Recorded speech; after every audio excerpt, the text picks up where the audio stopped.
Amém. Que bom que você está de volta aqui conosco, nesse quadro aqui que é o Vamos Ler a Bíblia Juntos. Nós estamos acompanhando aqui a leitura de Romanos e eu quero convidar você a abrir sua Bíblia comigo no capítulo de número 4. Vamos ler juntos? Que diremos então a respeito de Abraão, nosso pai segundo a carne? O que foi que ele conseguiu? Porque se Abraão foi justificado por obras, tendo que se orgulhar, porém não diante de Deus. Pois o que dizem as Escrituras? Ela diz: Abraão creu em Deus e isso lhe foi atribuído para a justiça. Ora, para quem trabalha o salário não é considerado como favor, mas como dívida. Mas, para quem não trabalha, porém crê naquele que justifica o ímpio, a sua fé lhe atribuída como justiça. E é assim também que Davi declara ser bem-aventurado aquele a quem Deus atribui justiça, independentemente de obras. Davi disse: Bem-aventurados aqueles cujas transgressões são perdoadas e cujos pecados são cobertos. Bem-aventurado aquele a quem o Senhor jamais atribuir pecado. Esta bem-aventurança vem apenas sobre os circuncisos, ou será que ela vem também sobre os incircuncisos?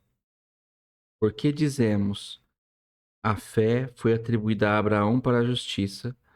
Como, pois, lhe foi atribuída? Estando ele já circuncidado, ou sendo ainda incircunciso? Não foi o regime da circuncisão, mas quando ele ainda não havia sido circuncidado. E Abraão recebeu o sinal da circuncisão, como selo da justiça da fé que teve, ainda não havia sido circuncidado. E isto para que ele viesse a ser o pai de todos os que creem, embora não circuncidados, a fim de que a justiça fosse atribuída também a eles. Ele é também pai da circuncisão, isto é, daqueles que não são apenas circuncisos, mas também andam nas pisadas da fé que teve Abraão, nosso pai, antes de ser circuncidado.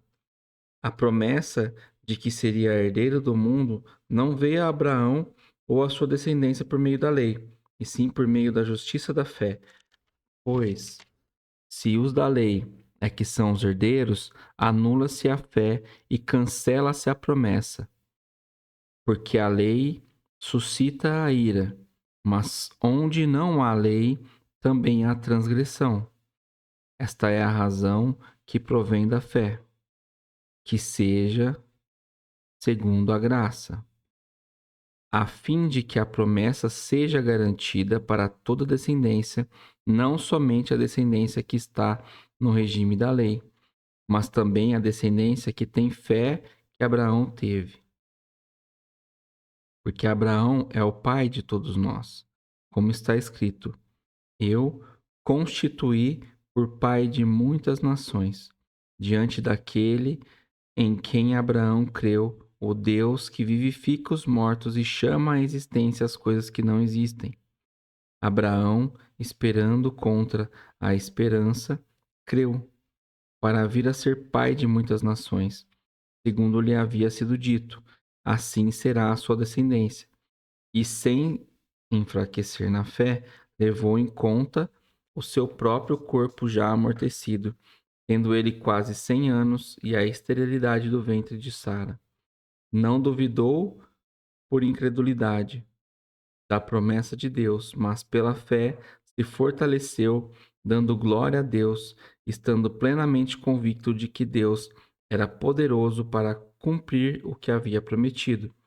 Assim também isso lhe foi atribuído para a justiça. E as palavras lhe foi atribuído foram escritas não somente por causa dele, mas também por nossa causa, visto que nós igualmente nos será atribuído, a saber, a nós que cremos naquele que ressuscitou dentre os mortos, a Jesus, nosso Senhor, o qual foi entregue por causa de nossas transgressões e ressuscitou para a nossa justificação. Bom, concluindo esse capítulo aqui, a gente vê que Paulo está falando para os romanos e existe uma promessa é, ali com base na fé. E nós temos que estar atentos a isso, né? Ele fala um pouco aqui sobre como Abraão foi justificado pela fé dele. Fala que, inclusive, Abraão creu, né, no primeiro momento, e por isso até que Abraão é considerado o pai da fé. Espero que esse conteúdo tenha te edificado. Nos vemos na leitura do próximo capítulo, que é o capítulo de número 5. Muito obrigado.